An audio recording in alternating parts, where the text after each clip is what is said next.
नमस्कार, मेरा नाम भावना सुखीजा है। इंडिया डेली के डिजिटल प्लेटफॉर्म पर आप सभी का स्वागत है।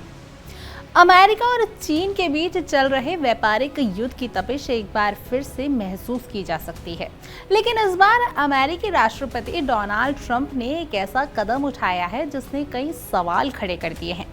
सोमवार को ट्रंप ने चीन पर प्रस्तावित भारी टैरिफ की डेडलाइन 90 दिन के लिए बढ़ा दी।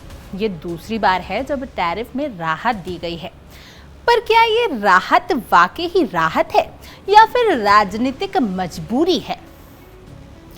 दरअसल अमेरिका अब क्रिसमस सीजन की तैयारियों में जुटा है। एक ऐसा वक्त जब देश की आर्थिक धड़कन सबसे तेज होती है, दुकानों पर भारी खरीदारी की भीड़ होती है, उपभोक्ताओं की बढ़ती मांग और हर घर में तोहफों की तैयारियां।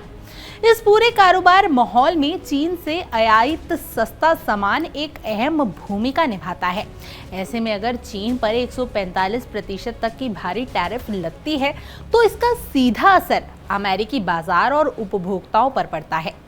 कीमतें बढ़ती हैं, मांग गिरती है और राजनीतिक नुकसान ट्रंप के खाते में जाता है।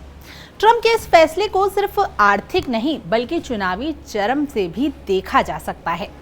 अगले कुछ महीनों में अमेरिका में राष्ट्रपति चुनाव की हलचल तेज होने वाली है और ट्रंप अपने पुराने नारों अमेरिका फर्स्ट और ट्रंप ऑन चाइना को बरकरार रखते हुए जनता को नाराज भी नहीं करना चाहते।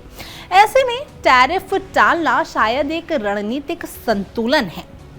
ट्रंप प्रशासन ने यह भी साफ किया है कि फिलहाल चीन पर 30% टैरिफ लागू रहेगा, लेकिन इससे ज्यादा बोझ टालने का फैसला इसलिए लिया गया है क्योंकि वह नहीं चाहता कि अमेरिकी लोग त्योहारी सीजन में खरीदारी से पीछे हटे। उनका सीधा संदेश है कि महंगाई से जनता नाराज हुई तो नुकसान मुझे ही होगा।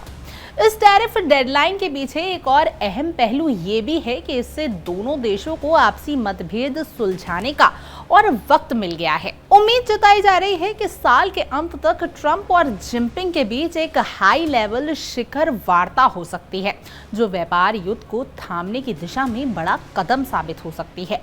अमेरिकी कंपनियां, खासकर वो जो चीन से आयात करती हैं, उन्होंने इस फैसले का स्वागत किया है। उन्हें एक अस्थायी राहत जरूर मिली है, लेकिन सभी को ये भी समझ आ गया है कि ये संकट अभी टला नहीं है, केवल कुछ महीनों के लिए स्थगित ही हुआ है।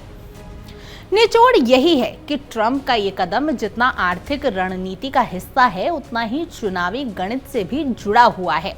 अब सवाल यही है कि आने वाले 90 दिनों में कोई स्थायी समाधान लेकर आएंगे या ये व्यापार युद्ध अगले चरण में और भी तीखा होगा।